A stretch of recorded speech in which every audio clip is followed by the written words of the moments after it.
Yep, you seen the title in the thumbnail. You probably ask yourself, what in the world is that? Same thing I asked myself when I was at the restaurant this past weekend. My daughter asked me to order this. And I was like, nah, I ain't ordering that. I don't know what that is. She said, nah, it's good. I said, okay, since I'm the wing king and I just cook a lot, I said, let me give it a try. It hit the table and it was all gone, all by me. And I said, I'm gonna have to make this at home. And I'm gonna show you guys how to do it too. You ready? Get in your kitchen, let's go. All right, let's do a quick rundown of what we have. So back here we have our beef. Now, you wanna use a good grade of beef. You don't wanna use a bad grade, something like Filet Mignon or a top Sirloin type beef for this particular recipe, or even like a ribeye.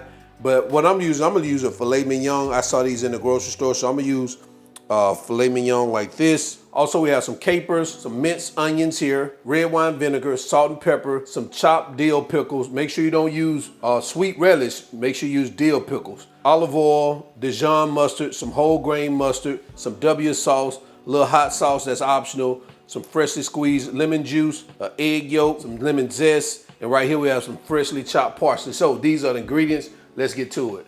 All right, the first thing we're gonna do is I'm gonna take our filet mignon, our beef. I'm gonna sit it here in this Ziploc bag. And what we wanna do is we wanna put this in the freezer, at least about 30 to 45 minutes. What we're gonna do is we're gonna cut it in really, really small pieces. All beef tartare is minced beef. It's made up of minced beef, let me just say that. So you wanna be able to slice it and cut it real thin. And the best way to get that is to put it in the freezer and let it kind of harden up just a little bit. Don't over freeze it, just a little bit, all right? So let me put it in the freezer, we're gonna come right back. So I let our beef sit in the freezer for about an hour. I wanted to do that because it's easier to cut when it firms up. So we're gonna start by cutting it here down the middle. I'm just gonna show you guys how to do it. Yeah, you wanna cut it against the grain, not with the grain. That's why it looks so hard to do it that way. Now you can see it's coming out better. So guys, as you can see right here, really thin slices like this. And all we're gonna do now is I'm just gonna cut these into strips like this, like 1/4 of an inch, then to the side like this, into little bitty pieces, little bitty minced pieces.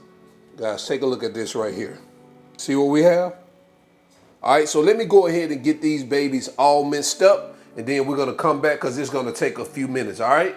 All right, as you can see, we've minced all our meat. Guys, take a look at that. All right, so what I'm gonna do is I'm gonna set this aside, and then we're gonna continue kind of preparing the rest of our ingredients. All right, to get started, we're gonna add our egg yolk here to our measuring cup, some lemon juice, our vinegar, our W sauce, oil, our Dijon mustard, and our whole grain mustard.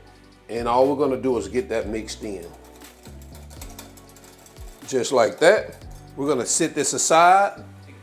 Now we're gonna bring in another bowl. We're gonna add our onions, parsley, our capers, lemon zest, our pickles, and a little of that hot sauce. Now we're just gonna get this mixed up.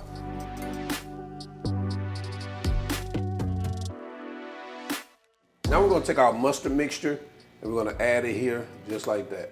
Now we're gonna get it mixed up.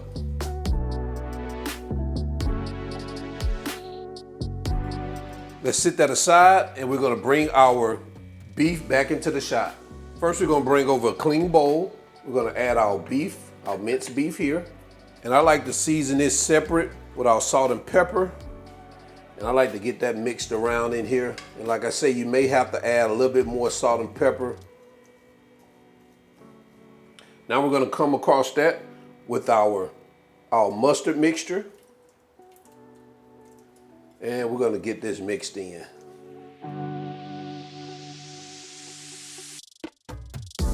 You wanna make sure you mix this really, really good. Guys, this is what we have. Now we're gonna go ahead and get this baby plated up so we get into our final presentation. So now we're gonna get this plated up. Now what I'm using is this little thing that I use to make my hamburger patties. So what you can do, you can find a bowl, a small bowl, whatever you want to, whatever works for you or whatever you have in your home. And we're just gonna add this to the top, well inside, not to the top, inside, from the top.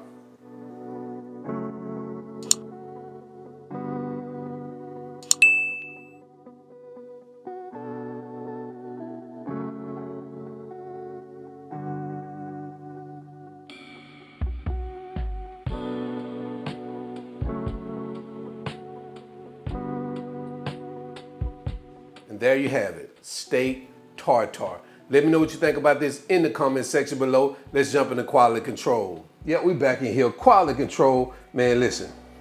Got our beef tartare here. Look at that. Oh, man. Let's go ahead and try it without further ado. Oh, this is so delicious.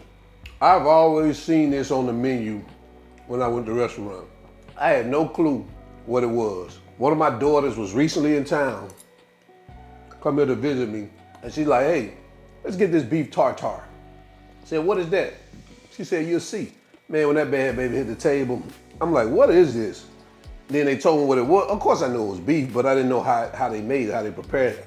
And man, I bit into this, I said, you know what? I gotta learn how to make this. This is some good stuff. And now I know how to do it. And you do too. So, until then, I'm your cook, Spinelli, all wings, everything. And remember, I'm not a chef, just cook a lot. And I'm out. Peace.